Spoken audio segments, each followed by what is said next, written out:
This vacation home is exclusively for my parents. I won't let your parents use it. I was dumbfounded by my husband's remarks, having nonchalantly purchased $1 million vacation home. So that's what this is all about.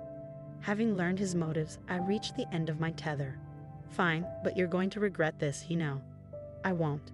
Don't ever show your face to me again, Robert said, crossing his arms with a smug grin on his face. If that's how it is, then I won't hold back. I'll make sure he regrets it, I thought. My name is Kathy. I married my husband Robert 4 years ago, and we've been living as a couple. Neither of us have any particular hobbies, so our savings kept growing. If I had to name one indulgence, perhaps it would be brewing coffee from beans on a weekend morning. Speaking of which, your mom's birthday is coming up soon, isn't it? With a freshly brewed coffee in hand, I asked my husband. We were both in our mid-30s. Robert's parents turned 60 this year, a year ahead of my parents. How about we give them a spa retreat as a gift for their birthdays? It'd be a nice memory, don't you think? A good idea, right? When I suggested this, my husband agreed. That might be a good idea. I'll ask my parents if they want anything specific. If not, we'll give them the spa retreat. It'll kill 2 birds with 1 stone. I did mean it like that. I know, just joking. Next time I see my parents, I'll talk to them about it. Kathy, can you look up some good spas? Got it. How about we go on a trip too? It would be nice for a change. 2 weeks passed, and my mother-in-law's birthday was fast approaching. Hey, we need to make a reservation soon. At this rate, we won't even make it for my father-in-law's birthday. Did you talk to your parents? I asked hurriedly. In response, my husband answered leisurely, Oh, did I not tell you? I've already asked their preferences, so it's fine. We don't need to book the spa retreat. Is that so? Then it's okay, but what did they say they wanted? Eager to choose the gift together, I asked, but my husband gave me a look that suggested he found it troublesome. I'll handle everything. It's my parents' 60th birthday. You don't have to get involved, Kathy. I couldn't hide my surprise at Robert's words. He had never brushed me off like this before. That's not a nice way to say it, I said, getting emotional. Why won't you tell me? We've always chosen gifts together. Every year, we had decided on gifts for each other's parents together. So why suddenly, at a significant milestone like their 60th birthday, would he say something like this? I didn't understand my husband's thinking and was frustrated. I don't like to boast, but I'm generally a mild-mannered person. I rarely raise my voice, but my husband wouldn't change his mind. In the end, Robert wouldn't tell me what his parents wanted. Since then, there's been an uncomfortable atmosphere between us, and we only communicate about necessary matters. Even when we drink coffee brewed from beans, we remain silent. The day before my mother-in-law's birthday, my husband spoke to me for the first time in a while. We're going out tomorrow to celebrate Mom's 60th birthday, so get ready, Kathy. We're staying overnight, so be prepared for that too. When he suddenly said we were going out, I panicked. What? Where are we going? If we're staying overnight, you should have said so earlier. I have a lot to prepare. I just told you, didn't I? You're definitely going to be surprised, he said, in high spirits. The next morning, we got into the car early and went to pick up my in-laws. They were very excited. I'm so excited. I never thought I'd get to celebrate my birthday like this. I really can't thank you enough, my mother-in-law gushed. Yes, indeed. Thank you so much, Robert. Kathy, my father-in-law added. No, happy birthday, Mom, I replied, feeling awkward because I hadn't been involved in choosing the present at all. Even when my in-laws expressed their gratitude, I could only respond vaguely. Then my husband said something surprising. Really, it's all thanks to Kathy. He was backing me up. I was really happy with my husband's consideration. We'd been at odds recently, but it felt like we could go back to our old relationship. My gloomy feelings lifted, and I decided to enjoy the journey to our destination. We arrived at a beautiful cabin nestled in the woods. The entrance was spacious, and the living room had floor-to-ceiling windows, making it quite attractive. The cabin was surrounded by trees, giving it a harmonious feel with nature. There were 3 bedrooms and even a hot tub in the bathroom. We're staying here. It's so lovely. I excitedly talked to my husband and apologized for my previous attitude. I never thought Robert would choose a place like this. I don't think I could have found such a wonderful place. Leaving it to Robert was the right decision. I'm sorry I've been so irritable lately. My excitement skyrocketed at the sight of the beautiful cabin. Then he blurted out something unexpected. "It's no biggie. If I were alone, I wouldn't have been able to buy such a cabin. It's because of Kathy that I was able to buy it." What? Suddenly, I was at a loss for words. What was he talking about? As my head filled with questions, my in-laws joined the conversation. "Thank you so much, Kathy. We never thought we'd get such a beautiful cabin," my mother-in-law said. "We were thinking about setting up a new home when we turned 60 and even considered living together. But remember, we decided not to live together, right? So we thought we'd love a cabin, and we talked to Robert about it. From the beginning of our marriage, it's true that I declined the offer to live together. I wanted to enjoy our life as a couple, and my in-laws were still in good health. So I thought it was too early for us to live together. Robert agreed with my thoughts, and we decided to live together when my in-laws began to have difficulty with their lives. But I never expected them to ask for a new home as a present for their 60th birthday, especially a cabin. That was going too far. Trying to control my rising panic, I asked my husband, Robert, this is a joke, right? There's no way we could afford to buy such a lovely cabin. What's the point in springing a surprise on me? It's mother-in-law's birthday. The surprise should be for her. It's not a joke. This is a genuine cabin that we bought." What? Upon hearing my husband's reply, everything went dark before my eyes. While I was in a state of shock, he continued, "Man, it really saved us. They said I couldn't get a mortgage on my own income. It was a good decision to get a joint mortgage." "Hold on a minute. I didn't hear anything about this," I exclaimed. "I just told you," he replied nonchalantly. "And it's not a bad thing for you, Kathy, is it? You just said it was a lovely cabin. It's ours. That's not the issue, is it? How much did this vacation home cost?" My frustration was palpable. He dropped a surprising fact. $1 million. What? $1 million? I was stunned. "It was for my parents' 60th birthday. I thought we'd splurge a bit," he said. The amount was more than I could have ever imagined, leaving me dizzy. As if to add insult to injury, my husband began to spill another astonishing fact. We couldn't get a loan for $1 million property in both our names, so I used all the money we've been saving since our marriage, the joint account, as a down payment, he confessed. What? By this point, I was beyond shocked and just plain dumbfounded. How could he be so selfish without even consulting me? I couldn't understand it at all. Despite my shock, my husband continued nonchalantly. "Well, it's already bought. Can't do anything about it now. Besides, I took into consideration your option of not living together.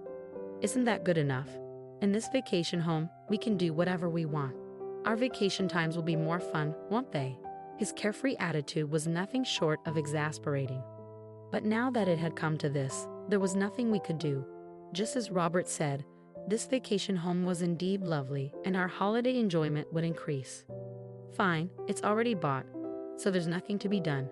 But you could have at least consulted me," I muttered. At that, my husband brightened up and laughed. "That's more like it. I should have consulted you. I apologize. I wanted it to be a surprise for you too, Kathy. You're quite something, aren't you?" Without my knowledge, Robert had gotten a joint mortgage and used our joint savings, but luckily, we didn't have any big expenses coming up. I earned significantly more than Robert and had my own savings. Let's just accept it and think of it as a good purchase.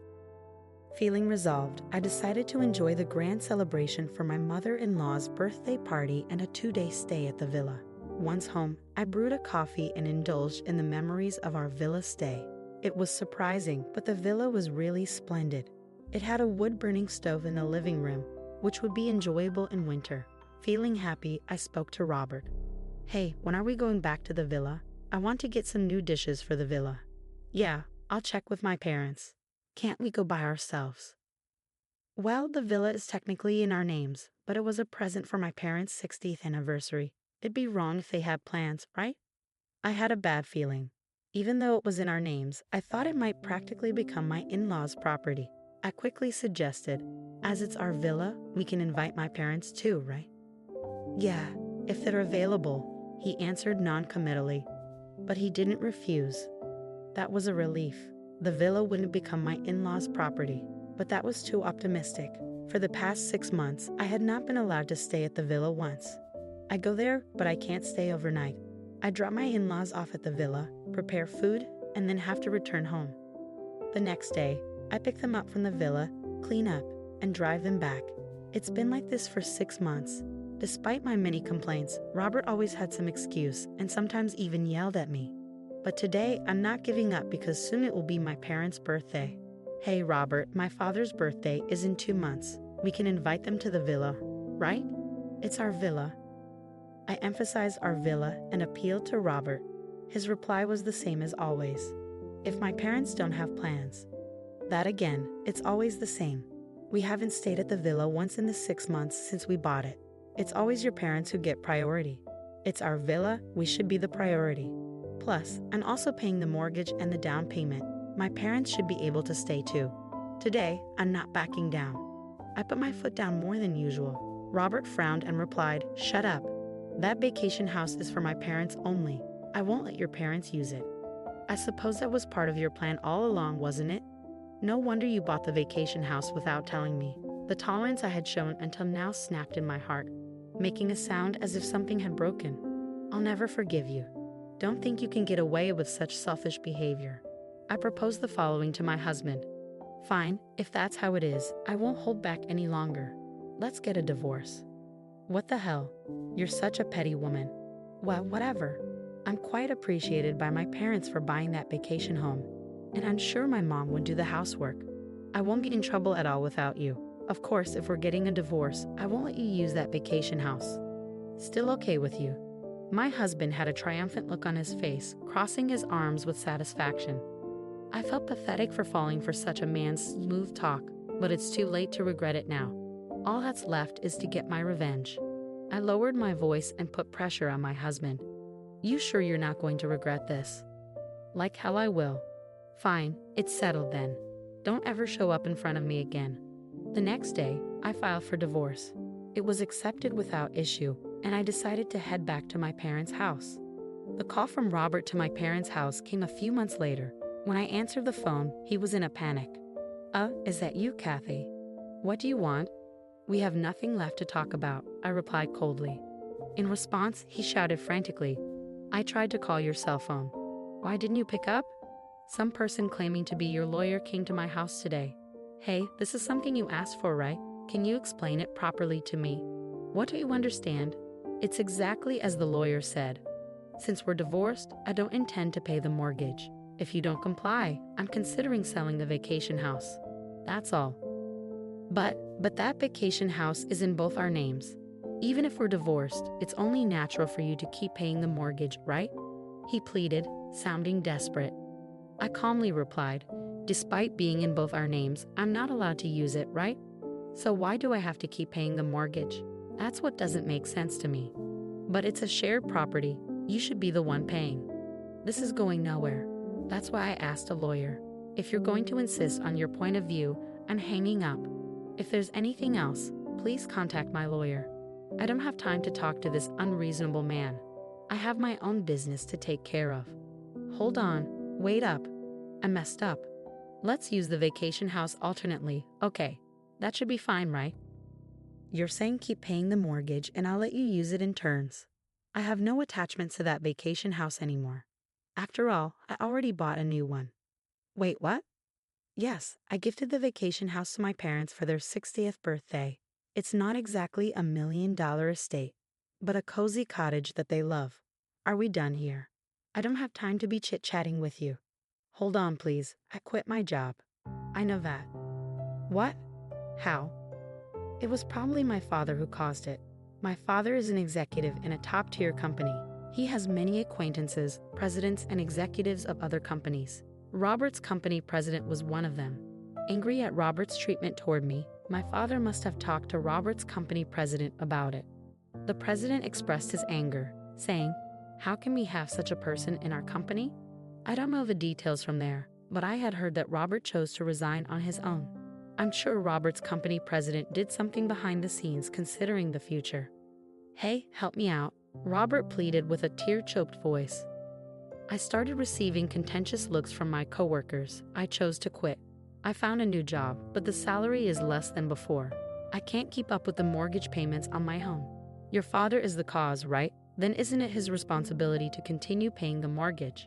He's so self-centered. How much further will he go to satisfy himself? I was at my limit with his selfish comments. Sure, my father might have caused you to quit your job, but the one who created the initial cause was you, Robert, wasn't it? Don't twist it to suit your narrative. You're the one who's wrong for touching our shared property because you wanted to look good to your parents. You've brought this on yourself. I didn't think it would turn out like this. You reap what you sow. I hope you suffer in the depths of mortgage hell, you selfish jerk. Wait, please. I heard his desperate cry, but I hung up the phone without waiting. In the months following, I negotiated through a lawyer and finally got out of the mortgage for that vacation house. In the end, Robert couldn't continue paying the mortgage on his own, and the vacation house seemed to be sold. Because the property's value had decreased, Robert had ended up in debt. Even his in-laws were flabbergasted, and he is reportedly living a ragged life in a cheap apartment now. His parents, too, are now the talk of the neighborhood for losing the vacation house they were always boasting about. On the other hand, I'm leading busy, fulfilling days as the vice president of my father's company. Now, the happiest times are when the three of us visit the vacation house on our days off and relax with a cup of coffee.